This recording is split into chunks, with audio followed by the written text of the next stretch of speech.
and I hope you are doing well. I want to talk to you about a tune that I wrote called Rolling Hills. It's to me a very peaceful kind of piece of music that literally sounds like rolling hills out in the countryside somewhere. After I wrote it, I typed in Rolling Hills and I found Rolling Hills, Kentucky. And it's exactly what I was thinking, which was kind of funny. So if you want to look up Rolling Hills, Kentucky, and just on their Chamber of Commerce, you will see a lot of photos. Is kind of what I was envisioning. When I write music, I like to do something that teaches something, or has something prominent in it. And this one, there's really only a couple of things. One is I really want to work on this double up that is done in a very musical way. It's in the melody. Everybody gets melody at some point. And so I will just demo on the violin where this is at. And then on first violin, there's some significant shifting where I've taken the melody and bumped it up an octave, and where they do a lot of fifth position work, and I'll show that to you in a bit. Second violins get to do some third position, and viola gets some melody. Like I said, cello gets some melody. So there's just some really fun opportunities for everybody. But let's talk about this double up thing. I want it to be musical. I don't want it to be like a stop in the sound. And it's in the melody, and it's in the melody in several places, so the kids get lots of opportunities to practice this. So right away, measure 5. Right here.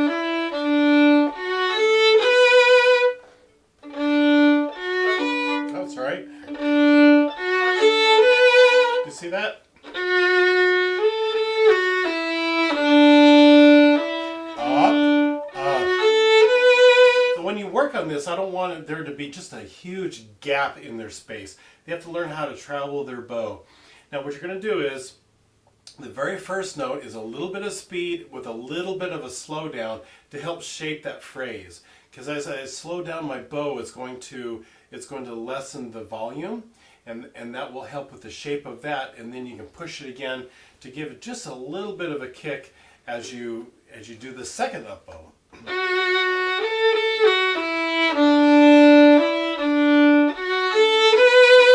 All right, and it's not slurred. It's not that either. So, like I said, this is all over the place. I would help the kids quite a bit do that. You'll see it again in measure 11. Maybe that's a little bit too much of a space. Just a little one.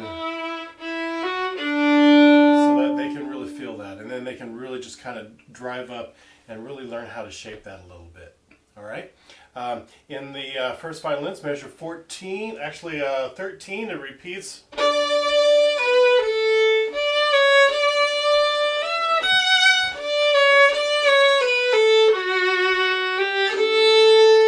I'll do that again, just see how that works.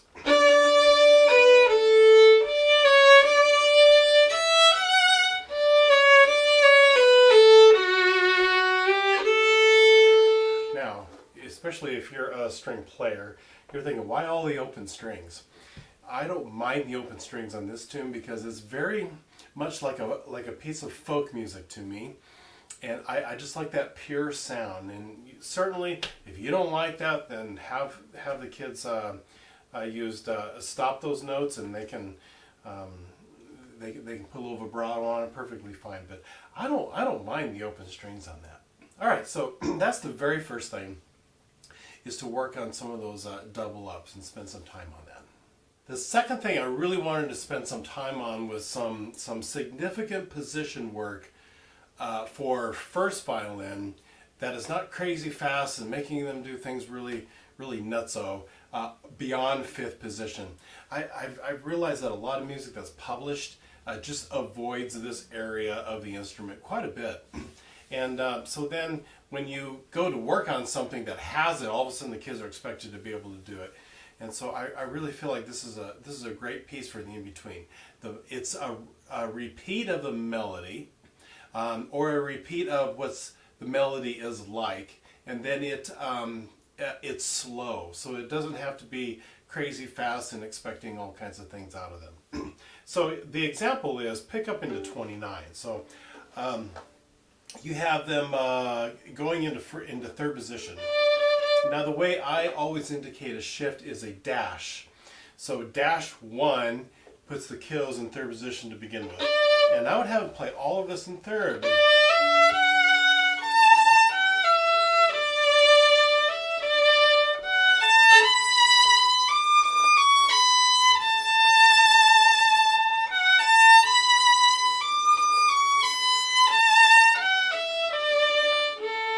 Have the string cross there for the second finger A. So all of that is in third position, just very nice and light, just 2 whole steps and a half, nothing wild and crazy. So if this is all brand new to them and they're working on it, that's just a really nice tune to get. All right, then after that, right here, this is measure 36. So the way I teach this, I'd have them on that forefinger, get them to hear that D. Because what they're going to do after that, after this A in measure 37, is shift to that same D, get them up to that F sharp, okay? So this is 5th position.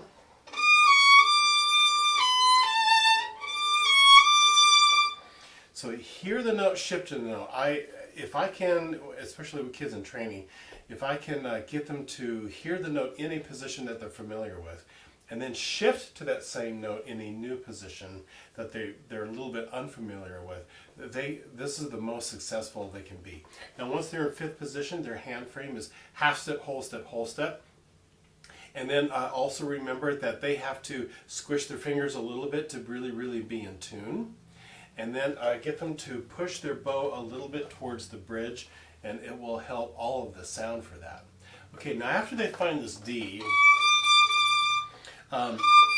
anytime you can find 2 whole steps, just say, stop, hey, let's work on this.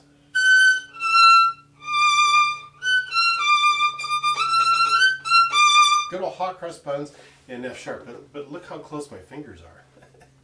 Right in the 5th position. 5th position. And I would have them actually stay.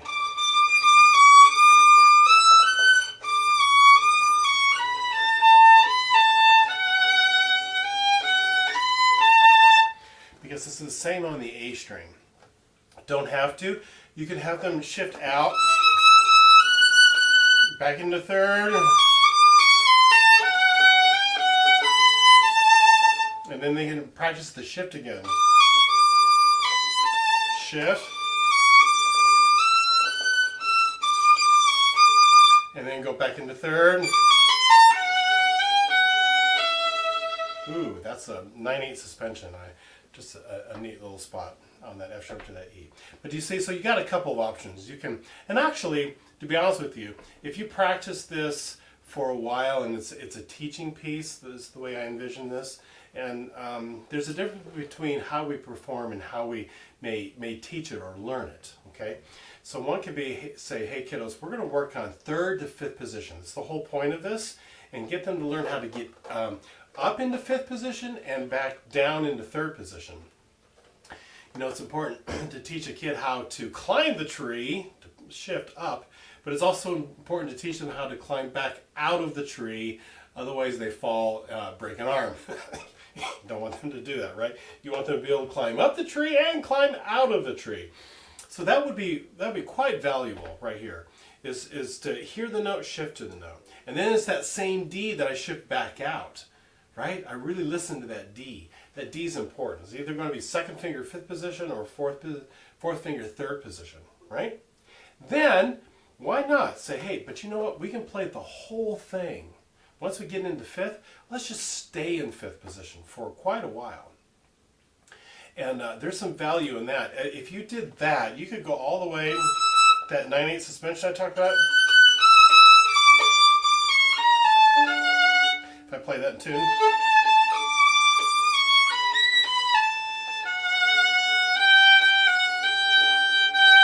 I would go F sharp to G, then take my second finger, scoot it down, F sharp to E, which puts them into fourth position just a little bit. But then otherwise, or you could have them come out. They can go to third position if they wanted to. I like little half step scoots and say, ooh, that's kind of a neat little spot for a fourth position thing. But either way. But again, here's my point. I want this to be an opportunity to help some of those violin kiddos really learn how to shift from third to fifth and back out, and do it in a very calm, controlled way that all of a sudden doesn't expect them to be able to do crazy wild stuff. Okay? All right. So that's the second reason I really like this tune. So second, violins also get a little bit of opportunity for some shifting. This is around measure 37. Two measures before that, 35. I would have a shift right there. Second finger C sharp, put a 2 there. Put a -1 on the D and get them up to a first finger D. And that way they are ready to go catch on that high D. Now, if you're really bold and you just want them to learn how to shift up there, they can do it during the rest. One of the cleanest shifts that they can make is during a rest. It's also one of the scariest because you've got some opportunity to kind of sit there a little bit and say, am I in the right spot? Am I in the right spot? And then not only that, this would be a little bit tricky to do it that way, because if you played a third finger D, you have them shift to that D, and then they got to feel whole step, half to see if they can catch a D that's in tune. They're going to have to do that regardless, but that would be the other way. So I'll just say it again. They could just shift on the D, shift, another there, whole step, half. Right? That's one way of doing it. Or, and on the retake, they can shift up there too. And I would stay there. There's the D, there's the A, F sharp, A, B, A, D. A, put a 1 on this A, shift out, F sharp, right? And then I would shift out on the F sharp. That's a 1-1 shift to get back into first position. As I said earlier, teach kiddos how to climb the tree and how to climb out of the tree, and have them do it there. I'm going to talk about this in a little bit, but this is what's called a 4-3 suspension. They have that C sharp that they resolve down to. It's really kind of fun. And so the violas get to do most of that, and I will go get my viola for you. For me, musically, one of the fun things about listening to a choir is choral music does a lot of suspensions. This is where the chord lands, but it's missing a tone. Often it's the third of the chord. And then there's a section in the choir that is singing a fourth above the root and then resolves down to the third of that chord. And so those are 4-3 suspensions. There's 9/8 suspensions. There's lots of different kinds. But for me, I just enjoy that. So when I'm thinking about something peaceful, it has a choral feeling to it, right? And so I gave a lot of these to the viola. Right at the very, very beginning, you'll hear that.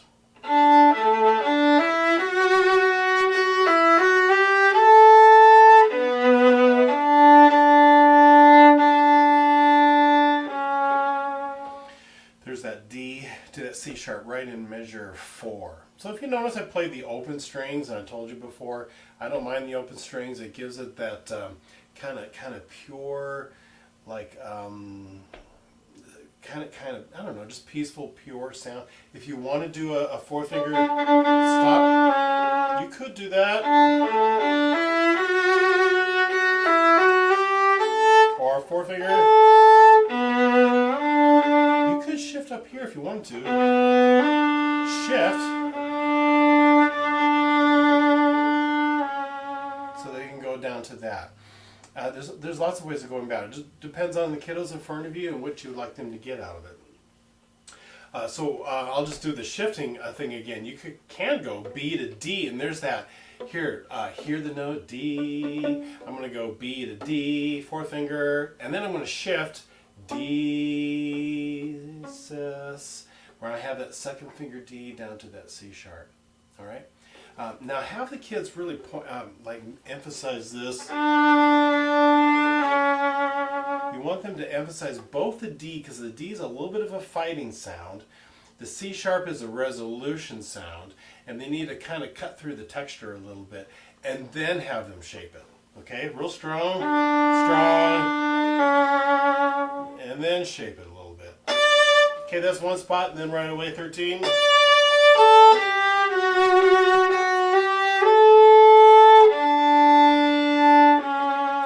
do it again, right, and then back.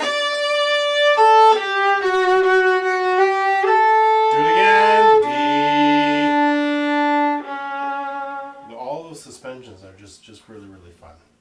Measure 28 also does it. It's just up an octave. Here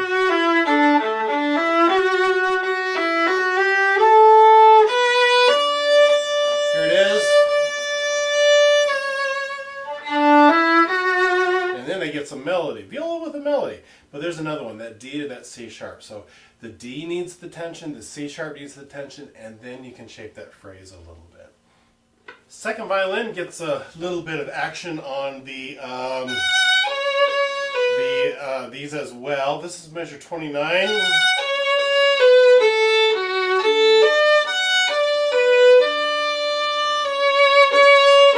Right there. So they got that D and then resolving down to that C sharp. So anytime you hear kids have some of this, have them really bring that out in the texture, just like a choir. A couple of other things to think about for the orchestra. We've got some fingerings in the cello, and right away at the very beginning they've got this B to this E, a little bit of second position work. They have to shift at some point during a slur. So one of the guidelines, it's certainly not a rule because you can't really avoid it. You try to avoid shifting in a slur as best as you can. But here you kind of have to. So they get up to that fourth finger E to the D to the C sharp. They can do that all in one hand. And then they have to shift out to be able to finish out that lick. Another spot is in measure 37. It's repeated also in measure 41. But they've got this sweeping thing. When I jump everything up into the octaves, I have the cello just do these sweeping lines. And so they've got a lot of these just rolling arpeggios. And so right there, they've got to get themselves up. One thing you can do is on an open D, it is shifting in a slur, but you're doing it on an open string.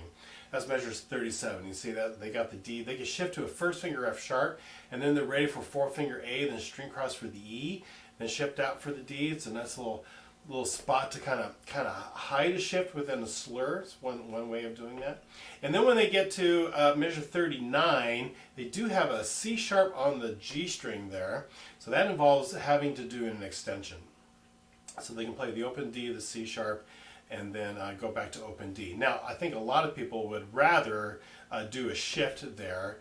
And so you've got the F sharp E, you can shift up to fourth finger D. That way you're there for third finger C sharp, fourth finger D, first finger B, and then shift out to first finger A.